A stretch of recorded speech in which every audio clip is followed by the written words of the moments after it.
Good evening, ladies and gentlemen. Thank you so much for coming tonight to this Behind the Musical seminar. Thank you for coming to this new space for us. I would like to give a huge thank you to the Dramatists Guild Fund. This is their new office that they just had a grand opening 2 weeks ago. So we're sort of initiating this room for seminars and reading series and things like that. So thank you to the Dramatists Guild Fund, Seth Powderman and Rachel Ruth, Gretchen Pryor, all the great folks there. This room is actually called the Music Hall. It's been sponsored by Carol Hall and her foundation, and she has made it possible for writers to use this space for free, for readings, for rehearsals, for whatever you want to use it for. So if you're interested in coming back to this space and doing something here, you just need to go to the Dramatists Guild Fund website, which is dgfund.org. And there's a link called Programs, and at the bottom of the Programs page is a link to look at the form for the music hall. So I recommend everyone come and have your rehearsal or your readings here. As you can see, it's very restful, very nice, even though we're across the street from Port Authority. So, but it's much better than what's going on at the Dramatists Guild right now, where they're completely gutting floors 6 and 8, and we're on floor 7. So, if I could please ask you to turn your phones on vibrate. We're happy for you to tweet and post on Facebook and do all sorts of things, but if you could have your phones on vibrate, it won't disturb the performers or the songwriters or our internet audience. To our internet audience, hello. If you want to tweet a question for anyone on our panel or our lovely moderator, you need to do #newplay. Actually, that's for everybody. If you have a question and we haven't gotten to you yet, #newplay on Twitter. I'd like to thank all of the performers for taking time out of their busy schedules to do this for us. We thank you very much. All of their names are on the back of your program, so if you love and enjoy them, you can Google them and try to find out where to see them next. And just a little plug for the Dramatists Guild. As many of you know, we're having a conference this year in La Jolla, California, and the early bird deadline is May 1st, so if you want to come for a steeply discounted price and see many sessions like this and learn a lot about writing, you should come to the conference and pay the early bird price. So without further ado, it is my pleasure to introduce Michael Ian Walker and Kyle Walt, who are the producers and the originators of the Behind the Musical program.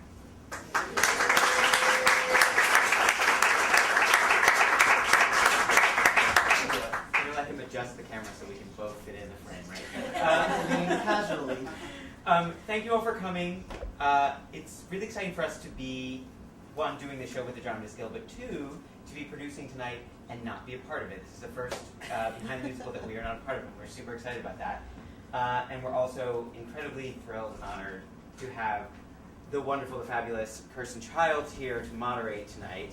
I'm sure you all know her many talents and all of her shows. Bubbly Black Girl Sheds Her Chameleon Skin is an awesome show that I saw when I was younger and I loved.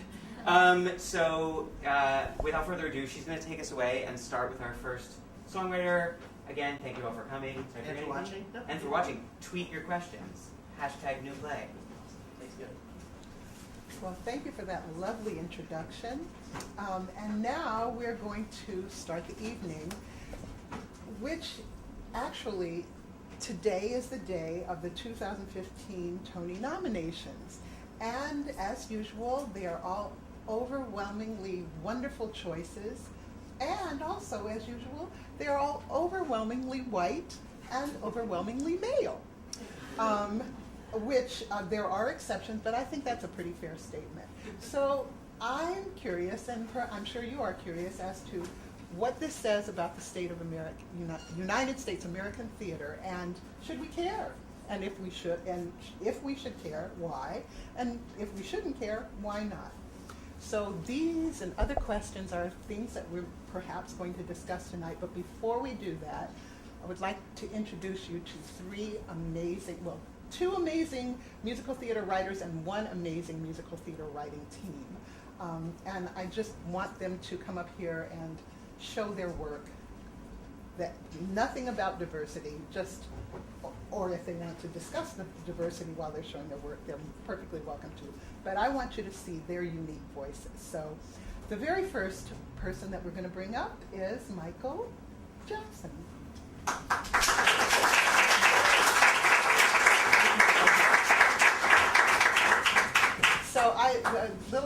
disclaimer, I teach at NYU graduate musical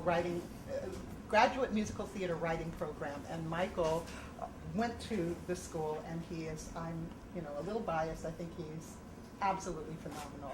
So there you have it. But I would like for you to talk a little bit about your work, Michael. So what would you like to talk about?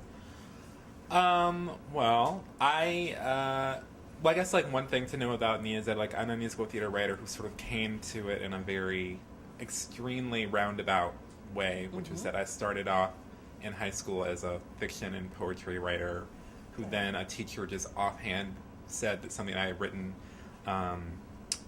struck her as being very cinematic, which then just led me to, on a whim, apply to the playwriting program at NYU as an undergrad, even though I'd never written a play. And then I got into that program somehow. And then... But had you seen musicals? I had loved musicals like my whole life, and that was something my mother and I used to always do.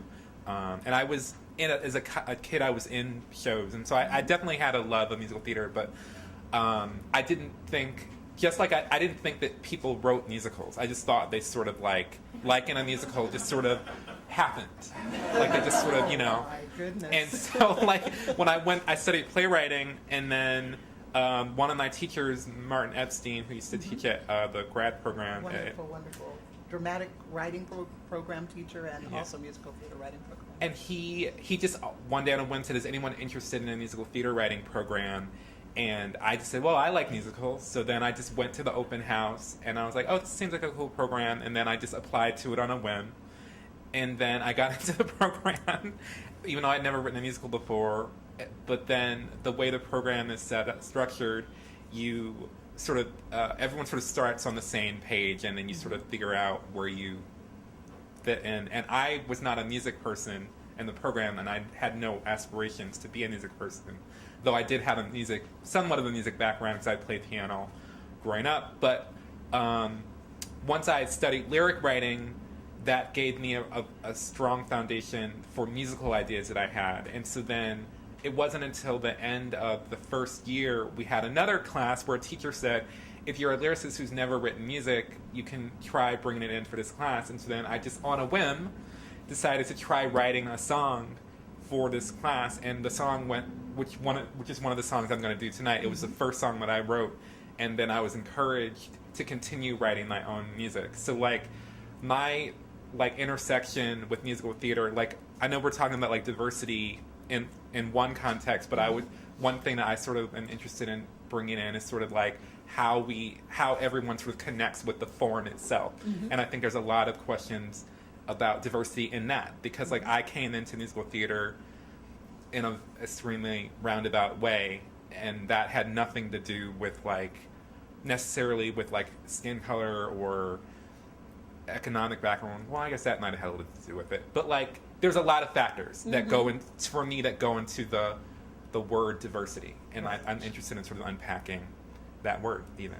Well, that's a perfect segue into presenting this song. I'm assuming that this is the song, or is this another song? This is another one, okay. But that's part of it. That song is part of my set. Okay, well, why don't you talk a little bit about the song you're about to present? The song I'm about to present it started off as a standalone song for a show that I've been developing for a while called A Strange Loop, A Strange Loop. And it's about a black gay male musical theater writer who works as an usher at the Lion King. And he sort of is having I guess you could call it a sort of existential sort of crisis about sort of his many identities, musical theater writing included. And in the piece, sort of his thoughts are personified, and they sort of play like his parents, they play like student loan, evil people who want all your money. They play men on Grindr and stuff like that, and sort of all of that plays out.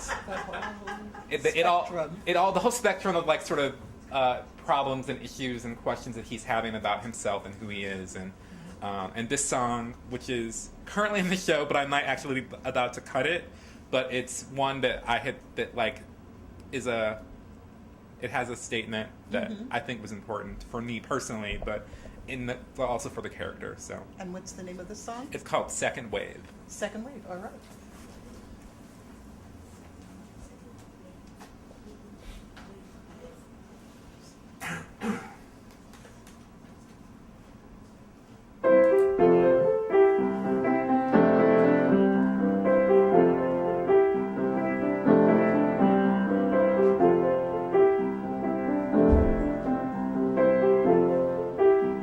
I don't have AIDS. I don't care about marriage. And I will never be pushing a loud ass baby around in a carriage. No, I'll just walk around with a scowl on my face like I'm Betty Friedan. Because the second wave feminist in me is at war with the dick-sucking black gay man. I'm not looking for now as much as 15 years later. And so the grinder crowd turned me into a chronic stay-at-home masturbator. When I wanna go out on a Saturday night, I don't feel that I can. Because the second wave feminist in me is at war with the dick-sucking black gay man. So I fall outside of the norm. 'Cause I burn my bra to keep warm. While most of my brethren swarm to Britney and Rihanna and bareback and Belgian and so on. They won't get AIDS, 'cause now they're taking Truvada. And I don't know what to say, so I stay in my corner and I just say nada. And watch them all do what they want without fear and without having a plan. Meanwhile, the second wave feminist in me is at war with the dick-sucking black gay man. So nobody comes on my chest, and I come off sounding repressed. But maybe that's all for the best. If I want something deeper, and someone thinks I'm a keeper.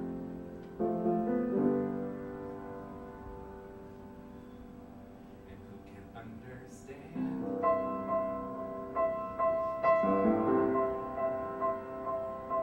my long hesitation? And who will take my hand and help me undo this polarization?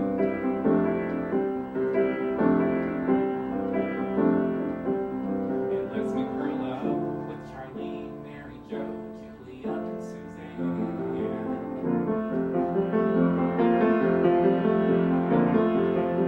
Until the second wave feminist in me is at war with his dick-sucking black gay man.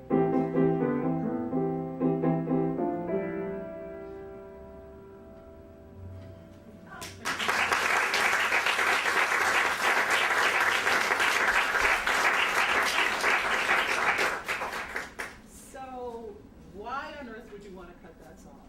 Well, I mean, it's not set in stone. It's just it might be a double beat for something else, but it's something my director and I have been talking about. Right, well, but actually, maybe just a little bit about keeping songs and deciding when they should go.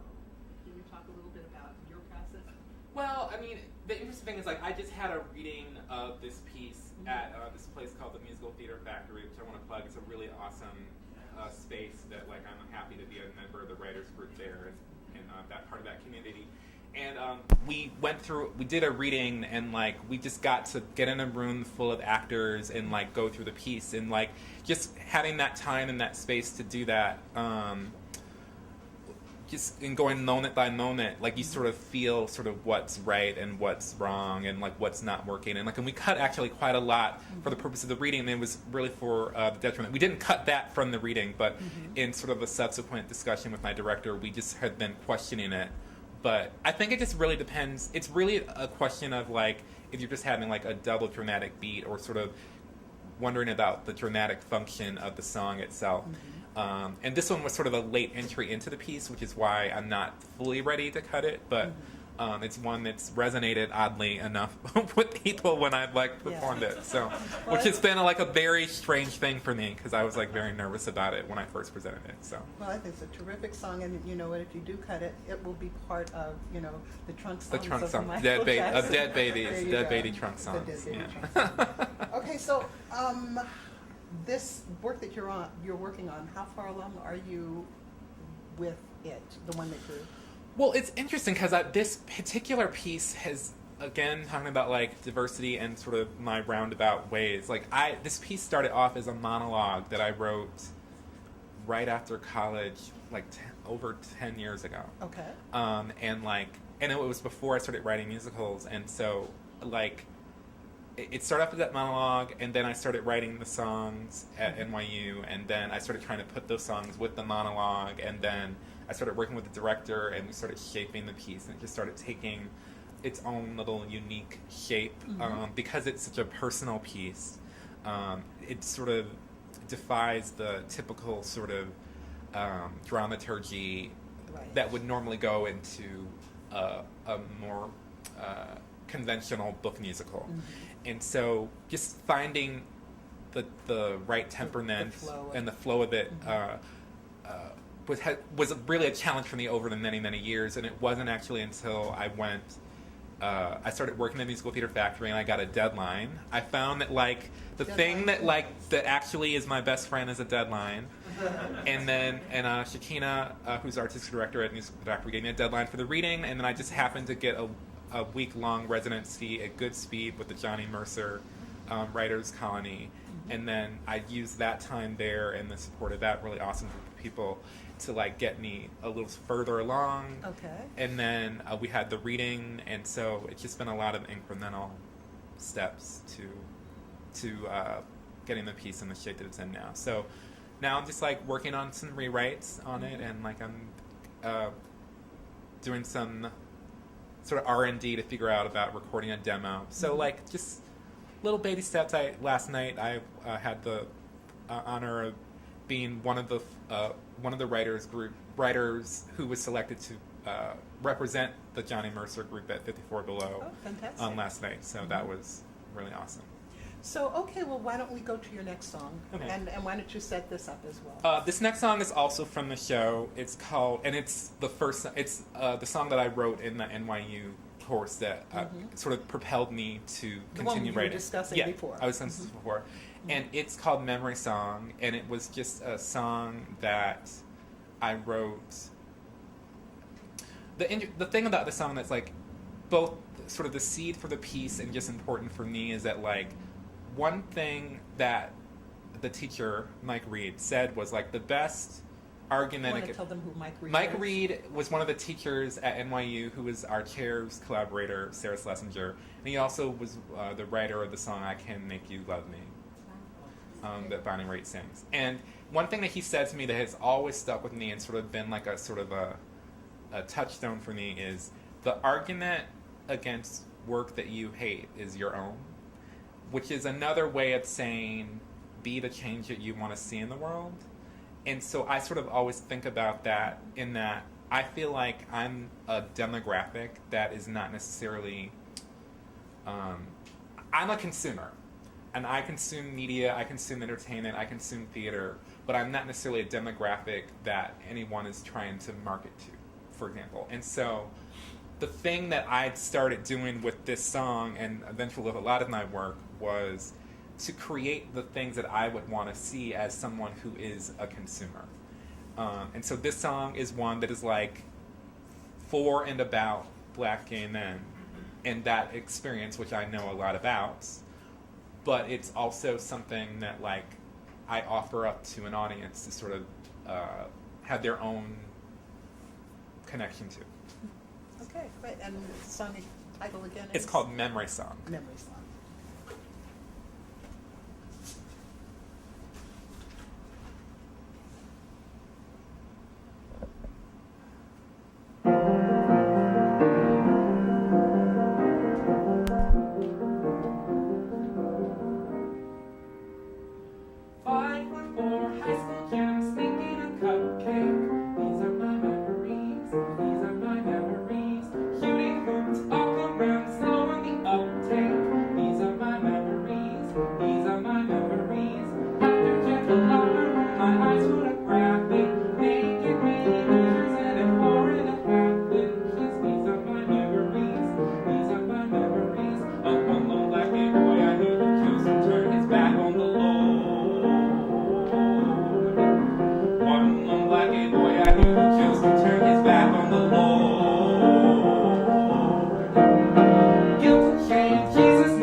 I'm so sad because I would love to sit and talk a little bit more, but we're running late, so Okay. I would love for you to play your last song. So why don't you set it up and play it? Okay, this one's just a standalone song. Okay. The only setup you need to know is that there was an event at NYU where Judith Light came to talk to us, and that was like amazing.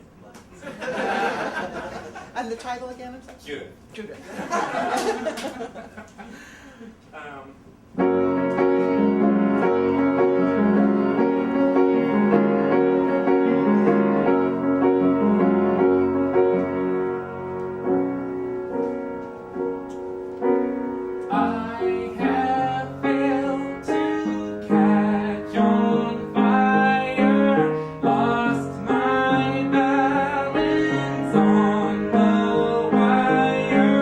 Gone and let my